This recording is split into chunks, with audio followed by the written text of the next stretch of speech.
We begin again with Russian Sunrise, and we're on chapter 15, and it takes place June 2015.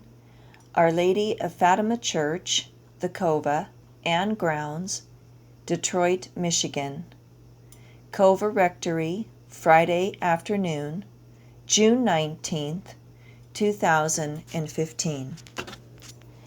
On Friday afternoon at 4 o'clock, after Mikhail Romanov had left the Cova to meet the Petersons at Detroit City Airport to fly to New York for the ball, Father Kyril and Father Jacob met together in the rectory office.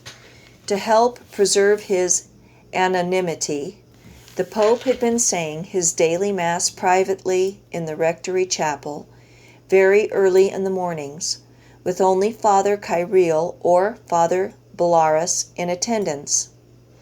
The Holy Father had spent most of Friday afternoon, after Mikhail's late morning departure, working on correspondence and administrative matters for the Vatican. On Monday, he had sent his most highly trusted personal assistant, Father John Harold, back to Rome to oversee every detail of the preparations for the consecration ceremony. They talked together several times each day by secure telephone, and Nicholas was pleased with Father Harold's wisdom and fortitude in such a difficult undertaking.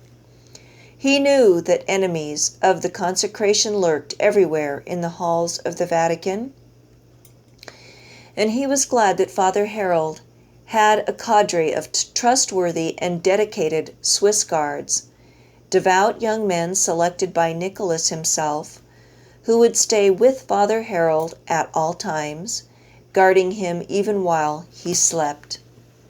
As Father Jacob settled into a comfortable chair in the rectory, he wistfully imagined what it would be like to have the, quote, thank goodness it's Friday, unquote, perspective, so possible for the working man in today's world as the weekend begins. But for the Holy Father, the work was never done. That did not mean, however, that a bit of Friday afternoon spirits was in any way precluded. I have asked the housekeeper to bring us each a Russian Sunrise, announced Father Kyril. It's mostly orange juice, so it's quite healthy, but it contains a sufficient quantity of Jägermeister to fortify us for the tasks ahead. Very good, Father. It would hardly do to argue with such a thoughtful host. The news people have not been kind to the Holy Father this week, Father Jacob, because the housekeeper was expected at any minute. Father Kyril had to use the Pope's birth name. On Tuesday morning, after the proclamation was read in Rome, the press was vicious. Each day since then, their attacks have escalated. Some bigoted anti-Catholic writers now publish innuendos that the Pope's actual secret location may be a psychiatric hospital, although, of course, the paparazzi telephoto shots apparently showing him in the Italian monastery stave off most such speculation. But there was one attempt to attack your brother, whom the world supposes is you, in the Italian monastery. An unidentified man, dressed all in black, including a black ski mask, lobbed a grenade over the monastery wall at the time your brother usually exercises in the walled garden. Fortunately, the grenade failed to detonate. The paparazzi published a telephoto image of the man running off into the woods, but so far he has not been apprehended. Here is what I have been thinking, said Nicholas. Woe unto you when all men speak well of you. Blessed are you when men shall revile you and persecute you, and shall say all manner of evil against you falsely for my name's sake. Rejoice and be very glad, for great is your reward in heaven. If they have persecuted me, they will also persecute you. These words of our Lord often comfort me when the storms arise. It then seems to me as if, in the midst of a tempest, he is with me in the bow of the bark of Peter, rebuking the winds and the waves and saying, Peace, be still. Your faith is very great. Much grace comes with the office. It is not so much ability but willingness, not so much fortitude but submissiveness, which enables me to carry on. What do you think will happen when you fly to Rome in the morning? The holy angels will protect me, just as they have protected me here in this most unlikely of all places for a papal retreat. Otherwise, there would be no way to guarantee my safety. But you see, heaven wants this consecration done every bit as much as I do. The brown group will fly me, disguised as Father Jacob, into a private airport just outside Rome. First, they will fly under the radar into a remote northern Italian town, and then take off for Rome as if we are an Italian domestic flight. That way, no passport or customs will uncover my identity. Their security men, dressed as civilians, will drive me into the city in an unmarked private car. Father Harold has arranged for me to hide out in the apartment of Father Ignacio Batista, who lives just 2 blocks from St. Peter's Square.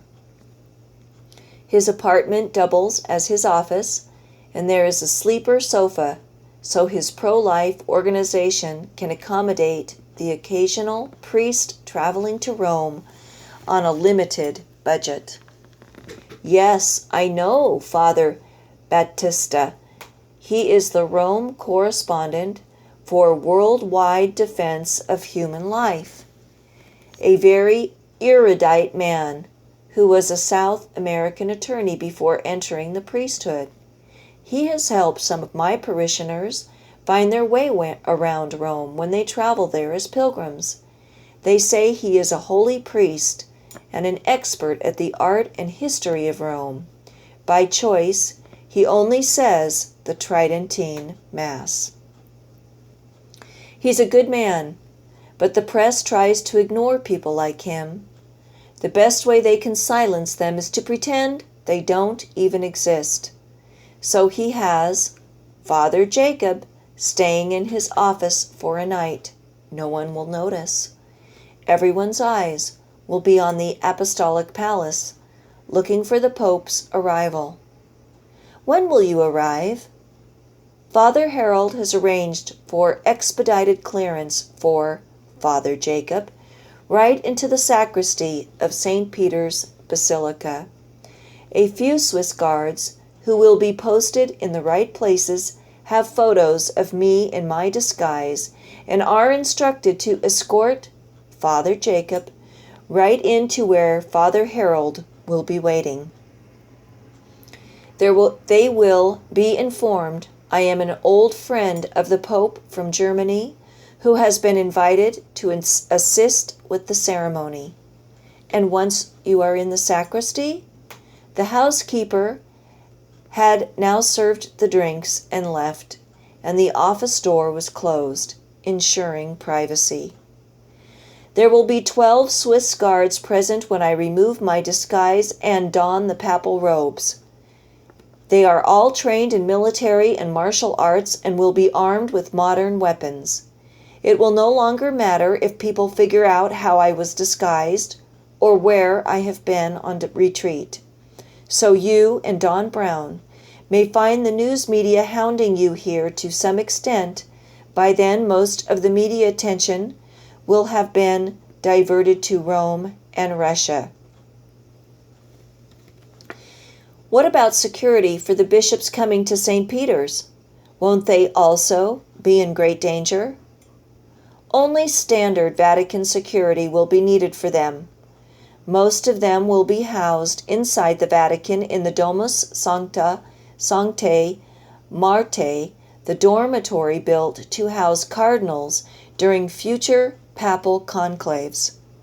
Our enemies will understand that killing a few bishops, or even a cardinal or two, would make no difference, because the remaining ones would still constitute, quote, all the Catholic bishops in the world, unquote.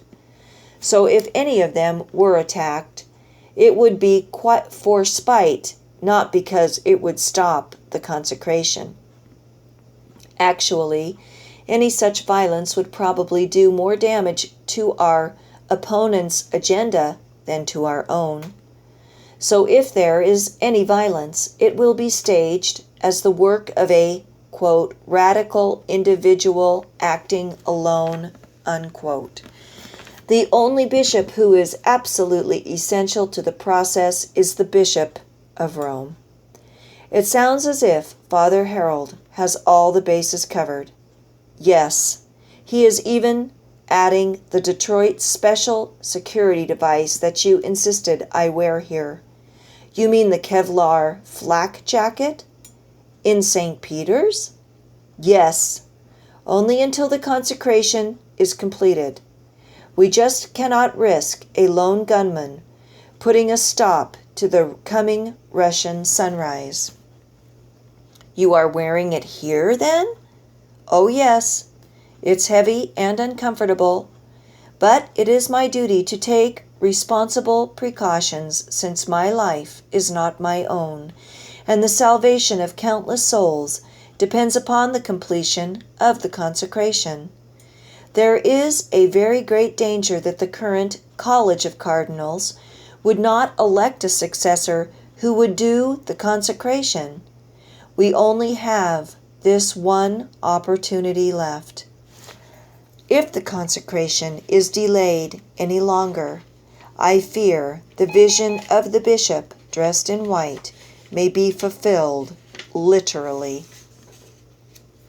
So, you don't really think the attempted assassination of Leo Alexander II by a lone gunman in St. Peter's Square was the fulfillment of the vision? Not anymore, no.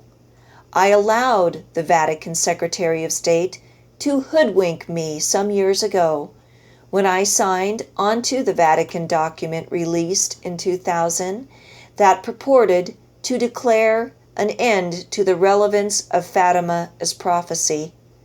But then there was that former close friend of the Secretary, an Italian journalist and television personality, who researched the whole matter, starting with the assumption that the 2000 document was correct. In the process of his excellent and very thorough research, he came to realize that part of the third secret was held back, that is, the actual words of Our Lady of Fatima, and that the consecration had never been done in the exact manner requested by heaven. Well, then what do you think the vision is all about? I carry a copy in my pocket at all times. These are the words written down by Sister Lucy, the only Fatima seer who lived into adulthood, describing her vision. Here, you take it and read it out loud to me. Nicholas handed Kyril a folded and yellow sheet of paper that appeared to have been well traveled and unfolded many times. It was slightly torn across some of the creases. At some time in the past, the text had been printed out on a computer. It read as follows: J.M.J. for Jesus, Mary, and Joseph. The third part of the secret revealed at the Cova de Ira Fatima on 13 July 1917. I write in obedience to you, my God, who command me to do so through His Excellency the Bishop of Leiria, and through your most holy Mother and mine. After the two parts, which I have already explained, at the left of Our Lady and a little above, we saw an angel with a flaming sword in his left hand.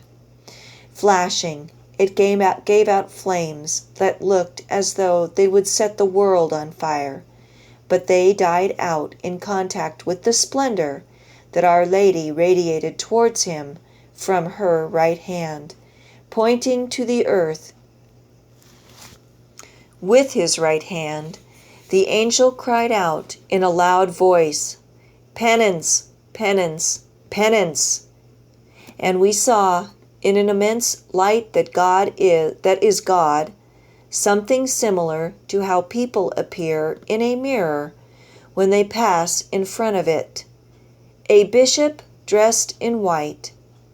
We had the impression that it was the Holy Father.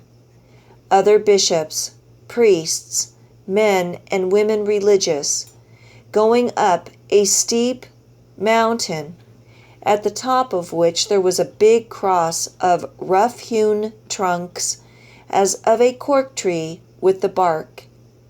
Before reaching there, the Holy Father passed through a big city half in ruins and half trembling with halted step. Afflicted with pain and sorrow, he prayed for the souls of the corpses he met on his way. Having reached the top of the mountain, on his knees at the foot of the big cross, he was killed by a group of soldiers who fired bullets and arrows at him. And in the same way there died, one after another, the other bishops, priests, men and women religious, and various lay people of different ranks and positions. Beneath the two arms of the cross, there were two angels, each with a crystal aspersorium in his hand, in which they gathered up the blood of the martyrs, and with it sprinkled the souls that were making their way to God. Kyril finished reading and laid the paper on the end table. He savored another sip of his Russian sunrise, and both men sat silent for a moment, pondering what had just been read. Then Kyril spoke. "Do you think any of this has happened yet?" "No, not any more. I think it may be a warning to the popes of what will eventually happen if they delay too long in obeying the request of heaven to do the consecration. I am hopeful that, because of the obedience we will finally demonstrate Sunday evening, it may never come to pass. Some say Our Lady's words explaining the vision were written down by Sister Lucy, but on a separate paper, what one prominent Italian journalist has called, quote, the fourth secret of Fatima, end quote. They are correct, of course, said the Pope. Actually, I sent that courageous journalist a personal note, thanking him for the sentiments in his book, because he is telling the truth. A number of popes and high-ranking priests have read that carefully guarded page containing Our Lady's actual words. Pope John the 23rd had Malachi Martin read it. I read it back when I was a cardinal. But I cannot possibly disclose to you right now the contents of that page which contains the actual words of Our Lady of Fatima. In 2000, the Vatican Secretary of State tried desperately to bury the very fact of its existence. All I can tell you is this: if the consecration is not done, if popes continue to refuse obedience to the simple mandate of heaven, the future of mankind looks very bleak indeed.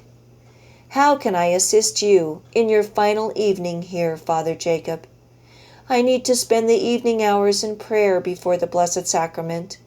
I want to have the church locked after 9 o'clock tonight, with Father Bellaris posted in the back to assist me if needed, and the Swiss guards and Brown Group security men posted all around the exterior.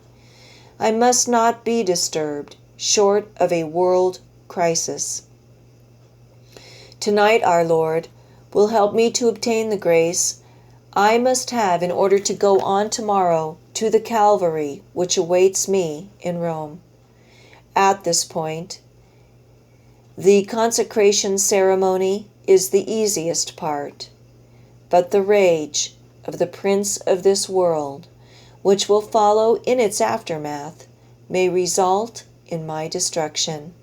If it does, it will not matter, for the good deed will be done, and heaven's promise of unimaginable blessings for Russia, and eventually the whole world, will unfold in such a time and manner as heaven sees fit. As for me, I think of our Lord's parable. I am only going to do those things which are commanded. I am an unprofitable servant. I have done that which it was my duty to do. With that, the Holy Father took his leave from the rectory office and went upstairs to his room to rest in preparation for his late night prayer vigil that was to begin at 9 o'clock.